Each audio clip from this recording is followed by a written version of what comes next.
Okay, so good day. So, ang ating magiging topic for today is the IPv4.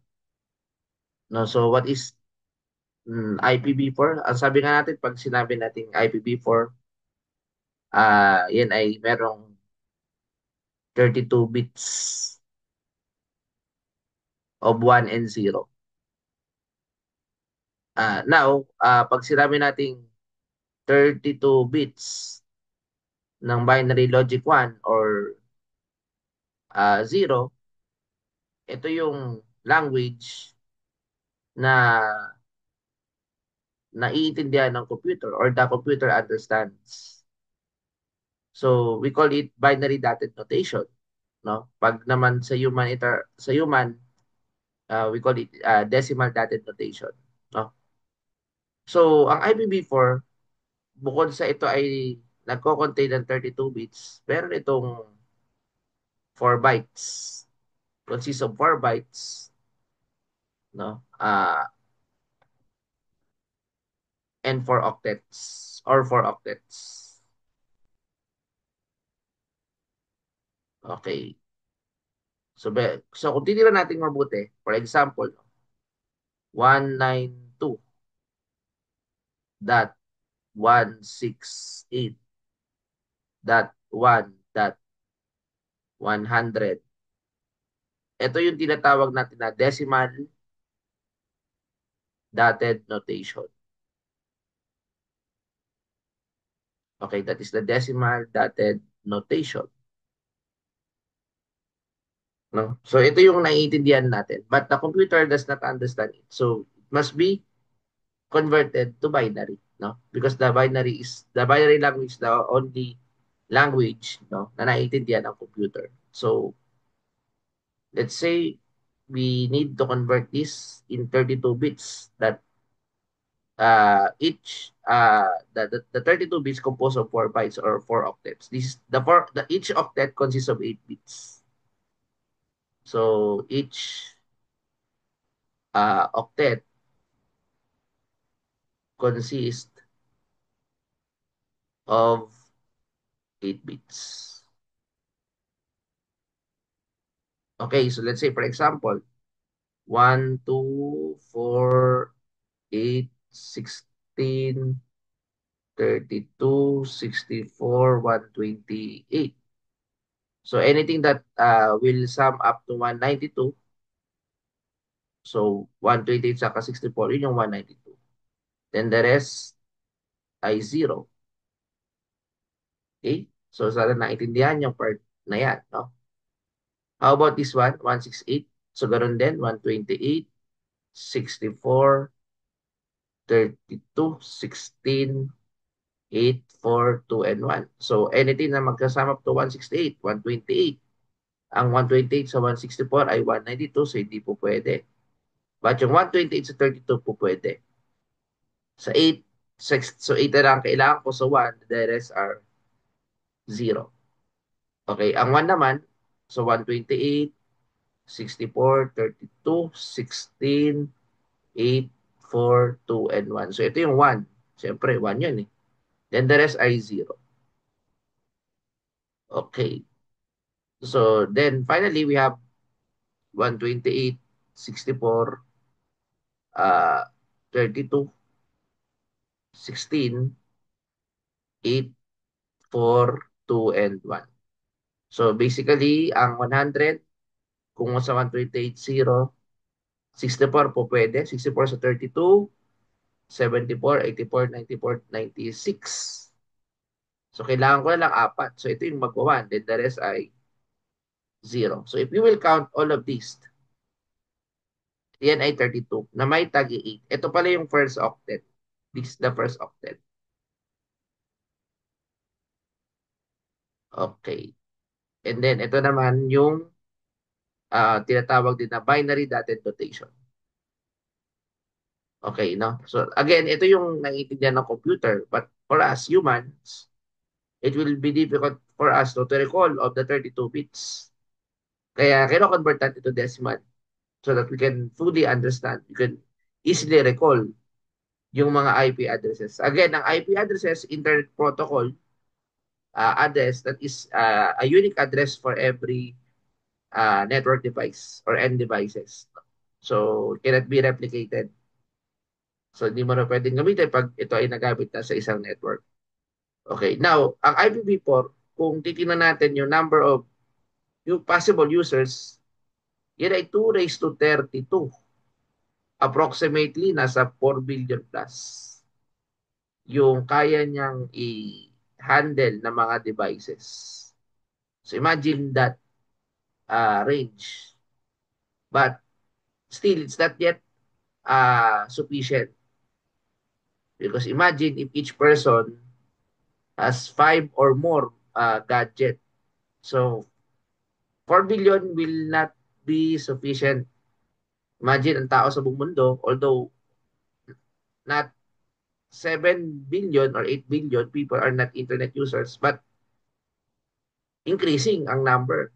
So, kung magre-rely lang tayo sa 4 billion, I think that would not be enough. So, yung IPv4, kumbaga, naisip nila maglagay ng IPv6. Kasi yung IPv6 natin, ayan ay bumubuo ng 128 bits. So, imagine 128 bits. So, kung titingnan mo, 2 raised to 128,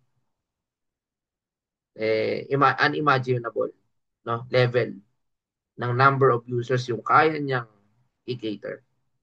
But syempre tayo ay magpo-focus muna sa IPv4 or the Internet Protocol version 4 address. Now to continue our topic, so let me add another page. Ayan. Okay, so dito tayo no. So 2, ayan. So ngayon may tinatawag tayo na classful. Okay, classful IP. Ko-compare natin doon sa tinatawag natin na classless IP. V4 and V4. No? So usually sa classful, ang unang-unang palatandaan natin dyan, si first octet ang nagde-decide. Decides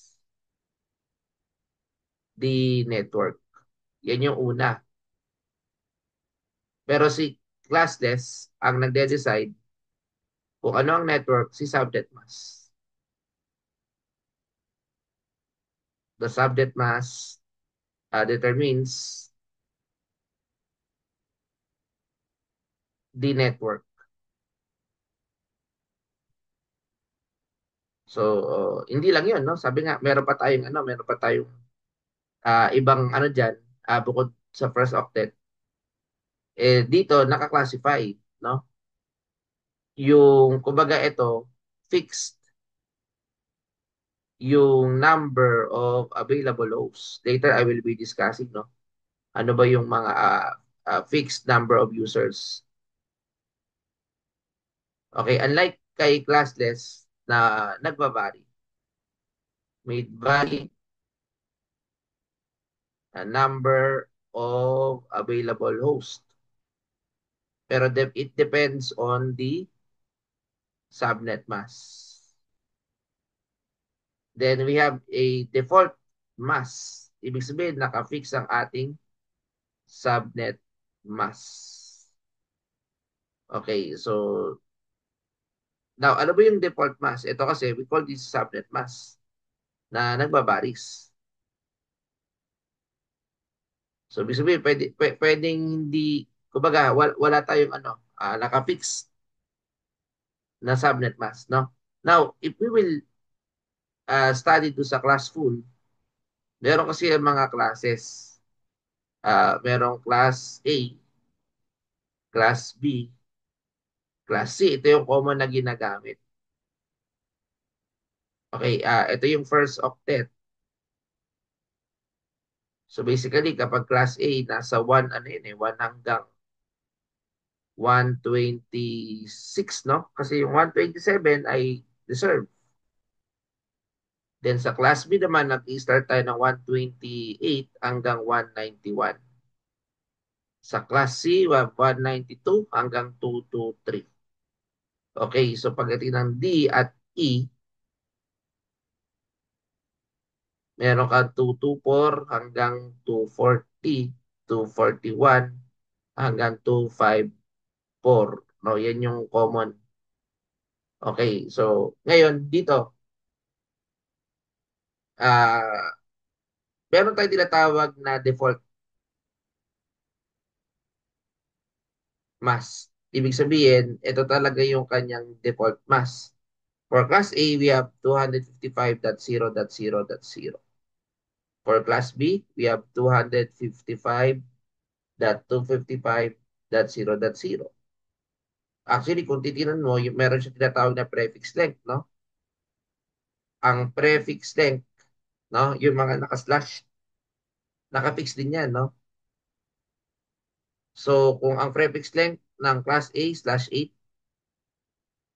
ito ay slash 16 slash 24.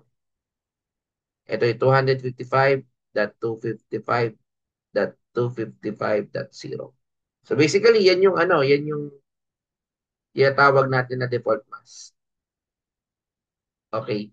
Now, as we continue, makikita nyo dito na mayroon niyang default or fixed number of users.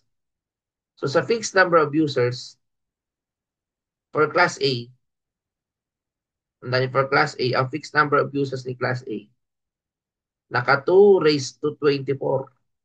Kasi bakit? Kung titinan nyo, yung kanyang subnet mask sa decimal dotted notation. At kung i-convert ko to binary dotted notation na may 8 1 na naka 4, 5, 6, 7, 8. Okay, so ito, no? Ayan. Then the rest ay 0, 4, 5, 6, 7, 8. Kasi 32 bits ang IPv4 eh. 3, 4, 5, 6, 7, 8. 1, 2, 3, 4, 5, 6, 7, 8. So kung titignan mo ito mabuti, at bibilangin mo yung number of zero, yung kasi yung host na tinatawag. Number of host. So, 2 raised to 24. Imagine, no? Medyo, ano yan, nasa 16 million plus, approximately. So, ganyan kadami yung available number of users under Class A. Ngayon, sa Class B, ang number of users natin, papatak yan 2 raised to 16. Kasi bakit? Ang IP address ng 2 raised to 16, 255.255.0.0. Kaya kung titiran mo, yan ay 8 plus 8, 16. So, nasa 65,536. Pero nagmaminus ka pa ng dalawa. No? Kasi nga binabawas yung broadcast address at yung network address. Later, I will be discussing more. No? Kaya natitira na nandyan is 65,534 hosts. Okay, yan yung sa Class B. Ngayon, pagdating naman kay Class C, ito yung kanyang subnet mask eh. Tatlong 255 yan at isang 0. So, ibig sabihin, 8 to. So, 2 raised to 8 minus 2, meron kang 254. Kasi bakit 8 to? 3, 4, 5, 6, 7, 8. So, ayan. Okay, so basically, yun yung tinatawag natin ng mga classes. Class A, Class B, and Class C. D and E are experimental. Okay? So, ngayon, to further, continue. Okay? So, ang classful IP, sabi nga, natin ulit, ang classful, meron kang class A, class B, C. Yun yung mga category. So meron kang, kumbaga dito yung slash 8, yung 255.0.0.0. Ang slash B ay slash 16, 255.255.0.0 ay 255.255.255.0. So you will notice na yan yung kanyang mga default mask. Ito naman yung number of available, okay, available hosts or users. So ito nasa 16 million plus. Ito ay nasa 65,000 plus, no? And ito ay nasa 254 to be exact sa class C. Okay, so example nito para makakita kayo no, yung sa class A, yun yung 10.0.0.0/8. Sa B naman 172.16.0.0/16. Sa class C 192.168.1.0/24. Okay. So ano yung napapansin natin na problema sa class full? Sa class full naka-fix ito. Naka-fix ito mga default mask natin. Regardless, what if the client only needs 100 dose? No, bibigyan kita ng IP ko rin na 192.168.1.0. So masyadong malaki yung 100 sa 254. So yung class pool kasi nakafix, you cannot vary. So doon na naisip ng mga designer, ng engineers ito before, no? Magkaroon tayo ng classless IPv4 na kung saan nasusunod hindi yung first octet. Kasi dito first octet eh. Kapag nagsisimula sa 10, alam mong class A. Kapag nagsisimula sa 172, we know that it is class B. Kapag nagsisimula sa C, it is class C. So we will be focusing on the classless IPv4. Okay, so dito, you can notice, for example, meron akong /10. Okay, so ibig sabihin, I can now change the equivalent subnet mask. So ang ginagawa ko dito, no, titignan ko yung pinakamalapit. No? Kasi /8 ang pinakamalapit, then +2. So ngayon, itong /8, 1, 2, 3, 4, 5, 6, 7, 8. 1 and 2. Okay, then 3, 4, 5, 6, 7, 8. 1, 2, 3, 4, 5, 6, 7, 8. 1, 2, 3, 4, 5, 6, 7, 8. Okay, so you would notice guys, no, ito ay 255. Ito ay 128, 64. Ito ay 192. Okay, dot 0.0. So ito na ngayon yung subnet mask. Okay, so nakita niyo, no? Yan yung subnet mask. Ngayon, kung titinan mo ito mabuti, initially kasi itong /8 ay 255.0.0.0 na mayroon kang 8 na kumbaga saan naka-broadcast or naka 1 dito, no? 5, 6, 7, 8. Pero the rest ay 0. Ito kasi, guys, ito yung tinatawag natin na network. Ito yung network, no? Ngayon, itong number of 0, ito yung tumatayo as host. So therefore, ang ginawa kong process sa class test ay gumamit ako ng subnetting. Okay, subnetting. Ano ba yung subnetting? Borrowing, nangihiram ka ng host bits. Kanino? Sa host. No? So, nangihiram ka ng host. Paano yun? So, yung instant na zero to, ayun, nangihiram ka ng dalawa. Kaya, naging subnet na to, 128.64, 192. So, ito na yung kanyang magiging subnet o yung tinatawag natin na /10. So, that is an example of a classless IP, IPv4. Okay? Sige, magbigay pa tayo ng example. Okay, next. Halimbawa, ito no, slash 20 slash 30 slash 22 or 20, tama, 22. Then slash, let's say slash 12. So basically ito, pinakamalapit ay slash 16. Tapos ikukunin ko sa 4. So therefore, dahil yan ay malapit sa 16, initially ito muna, yung 255 muna ako, dot 255 dot 0 dot 0. So basically, meron kang 1, 2, 3, 4, 5, 6, 7, 8. 1, 2, 3, 4, 5, 6, 7, 8. Ito yung para sa 255.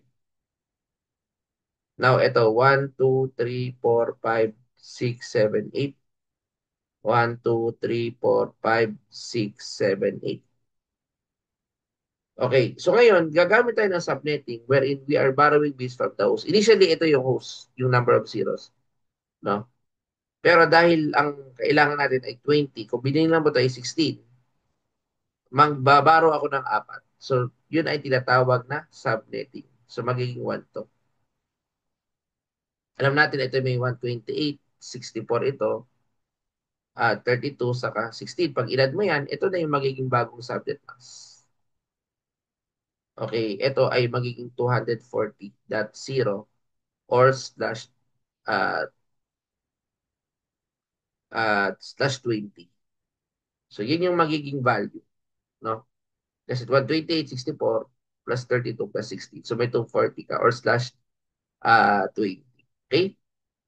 So, ngayon, ano naman yung yung isa? Para isolve natin to yun, no? Yung slash 30. Yung slash 30 naman, ang pinakamalapit ay 24. Kasi mamimili ka doon 8, 16, 24. So, kailangan mo ng 6. So, 1, 2, 3, 4, 5, 6, 7, 8. 1, 2, 3, 4, 5, 6, 7, 8. 1, 2, 3, 4, 5, 6, 7, 8. Then 1, 2, 3, 4, 5, 6, 7, 8. Initially, ito yung host.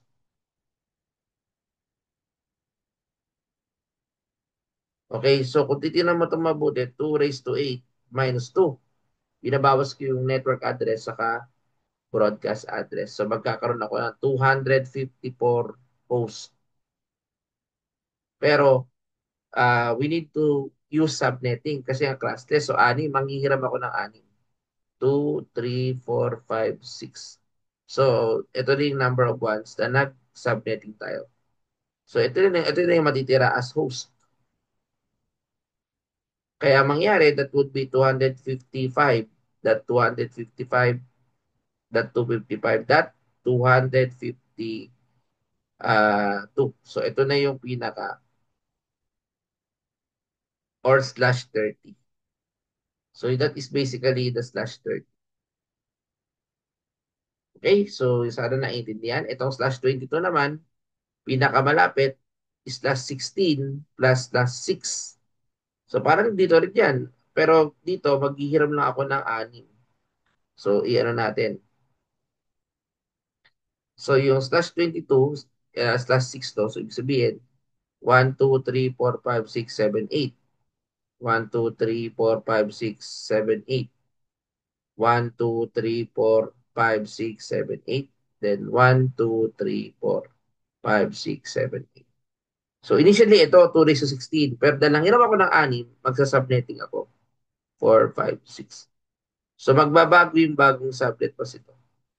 So kung di ako nagkakamali, yun ay 255.255.252.0 or slash 22. So, yun yung ibig sabihin. Kasi pag binilang mo yung mga number of ones, lahat yun ay 22. Ito, 16, 17, 18, 19, 20, 21, 22. So, nagbabago yung subnet mask. So, through that, nalalaman din natin yung number of users. Mamaya magbibigay tayo ng example. Pero ito, basically, alam ko na yung number of users ito. Kasi kung ito ay 8, then 9, 10, ang mangyari, 2 raised to 10 minus 2. Eh, yan ay 1024. minus 2 is equivalent to 1,022 hosts. So to that, nalalaman natin yung number of users through subnetting. At ilang subnet, no, at ilang network addresses yung po pwede natin gamitin through subnetting. Okay? And finally, we have slash 12. Yan ay slash 10 plus slash 2. So 1, 2, 3, 4, 5, 6, 7, 8. Initially, ito. 1, 2, 3, 4, 5, 6, 7, 8. Okay, and then uh, ito pa, no? So 1, 2, 3, 4, 5, 6, 7, 8. And 1, 2, 3, 4, 5, 6, 7, 8. So if you will count this, meron kang 24, no? Tapos 8 na naka-1. 12 ang kailangan ko. So 8, 9, 10, 11, 12. So magsasubnetting ako dito. So ito ay 240 kung di ako nagkakamali kasi ito ay 128, 64, 32 at 16. So ito na yung magiging value niya. 255.240.0.0 or slash 12. So basically, ito na yung pinaka ginagamit natin na classless IP addressing. Okay, so i-ano natin, no? I-ano natin yung talagang mga more example problem, no? For example, no, we are asked calculate the number of hosts,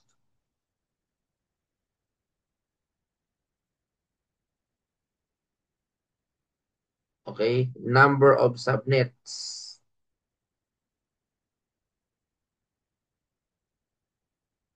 and determine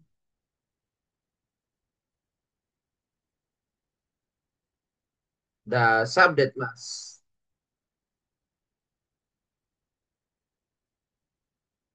For example, no, if the client requires, kung ang gusto ng client, ano, ang gusto ng client is 1,000 hosts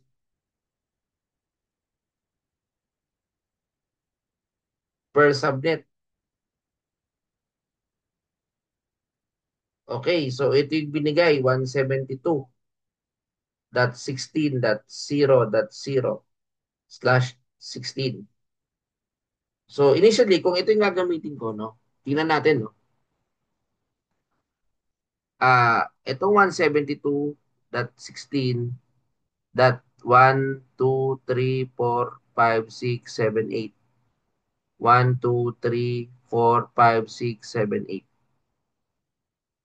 So kung bibilangin ko ito, no, ah, meron akong ano, kumbaga ito yung 255.255.1, 2, 3, 4, 5, 6, 7, 8. Ito yung initial eh.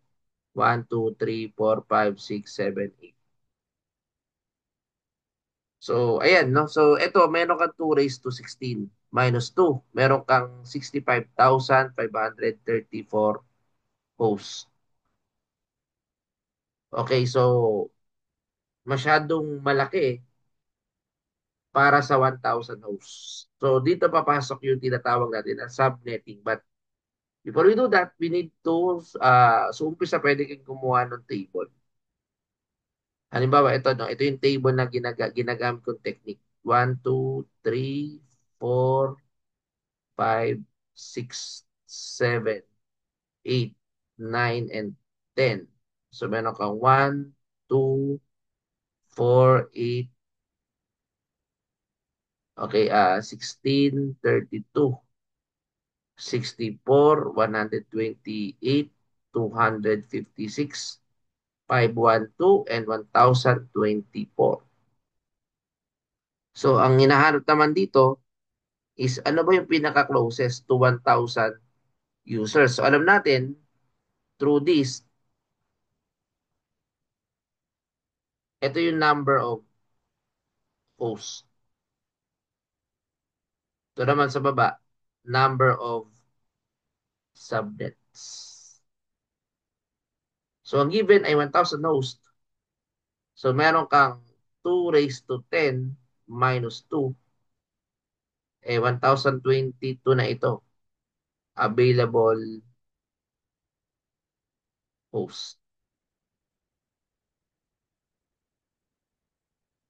Okay, so pero titignan pa natin. Ano ang inyong magiging subnet mask, no? Ngayon, dahil meron kang 10, ito na yung pinakamalapit, no? So, ibig sabihin, meron akong 10 host. Kung babalik ako dito, meron akong 16. May 8 na ako dito. So, ibig sabihin, manghihiram tayo. Okay, manghihiram tayo ng ano. Kasi ito, kung mapapansin nyo, 8 na to, 9 and 10. So, ibig sabihin, manghihiram ako ng 6. 1, 2, 3, 4, 5, 6. So, ibig sabihin, ah, ito na yung magiging isa-subnet natin. Na kapag inad mo, that is 255.255. Kung di ako nagkakamali, ito ay 252.0 or slash o 17, 18, 19, 20, 21, 22, no? Kung titignan natin mabuti. So, 20, 21, 22. Okay, so yun, no? So, ibig sabihin, okay, so meron kang 252, no? Ngayon, meron kang natitirang usa 10, 2 raised to 10, that is 1,024 minus 1,022. So, meron ka lang lamang dito na 65,534 host. Okay, so ngayon, no? Nasa, ano yung susunod na tanong, no? Ang tanong, ano nga yung bagong subject pa? So, ito na yon 255.255.252.0, no? Or kung bibilangin natin yan, that is slash 17, 18, 19, 20, 21, 22. O, ito na yung pangalawang sagot. No, pag tinanong ko ilan yung number of subnets, kasi guys, ganito, ang palatandaan dyan, yung 2 raised to number of zeros, yan yung sa host. Yung 2 raised to ones, yan ay sa number of subnets. Okay, so therefore, dahil ang pinag-uusapan dito is what would be no the number of subnets, bibilangin ko yung mga nakawan dito na nag-sinubnet natin. So ito ay 6. So, ibig sabihin, meron kang 2 raised to 6, 64 subnets or 64 network addresses. No, yung pwede mong magawa. So that's how we solve or we answer this kind of problem. That is very important, no? Pagdating sa computing. Okay? So, ayun, no? So that is one example ng ating number of rows. Siguro last one para talagang lalong maintindihan. Okay, so di ba ang need ng client mo ay 192. Ito yung binigay 168.1.0 initially 24. Pero yung need ni client ay para lamang sa let's say pang 30 host lang or pang 30 to 30 host lang yung kailangan, no? So ngayon, masyadong malaki kasi kung titignan mo ito, ang slash 24 kasi that 255 that 255 that uh, 0.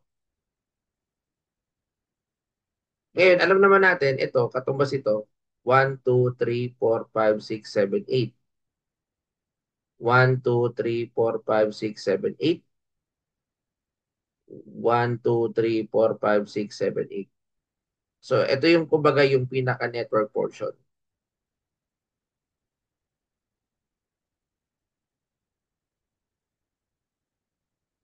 Okay?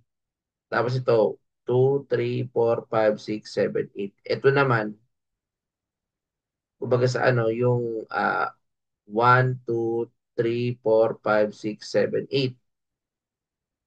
Yan yung tinatawag natin na host. But kung titirang mo ito, 2 raised to 8, 256.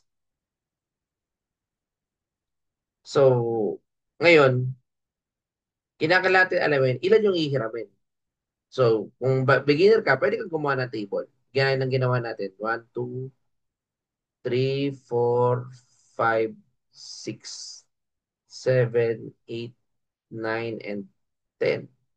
So, 1, 2, 4, 8, 16, 32, 64, 128, 256, 512, 1024. So, yung first row is the number of hosts or end user. Ito naman is number of subnets. Okay. So, ang pinakamalapit sa 30, kasi yun ang need ng client. Ang pinakamalapit sa 30 ay ito. So, ibig sabihin, meron akong limang, ano, di ba? Tandaan nyo, ang 2 raised to number of zeros, yan ay host. Kapag 2 raised to number of ones, subnet.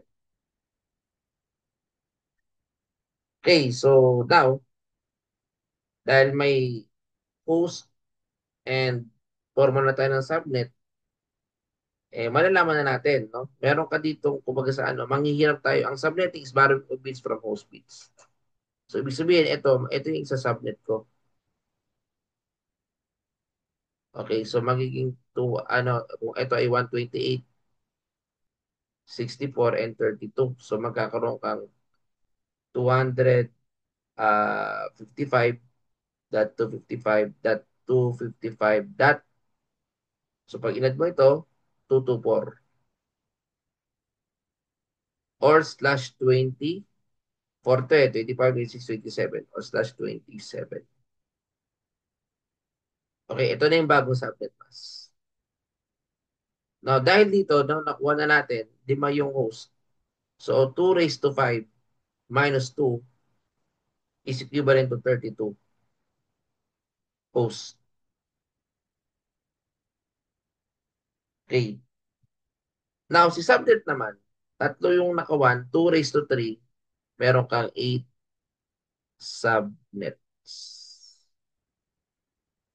Okay, so, okay, no? So, yan yung ating, yan yung ating pinaka, what do you call this? The lesson, no? Is to use, no? Yung itong number of uh, host, 32 host, no? Okay, so ngayon, meron ka ng host, meron ka ng subnets. So, nakuha na natin yung answer. Now, may question, no? Paano ba nalalaman yung broadcast address?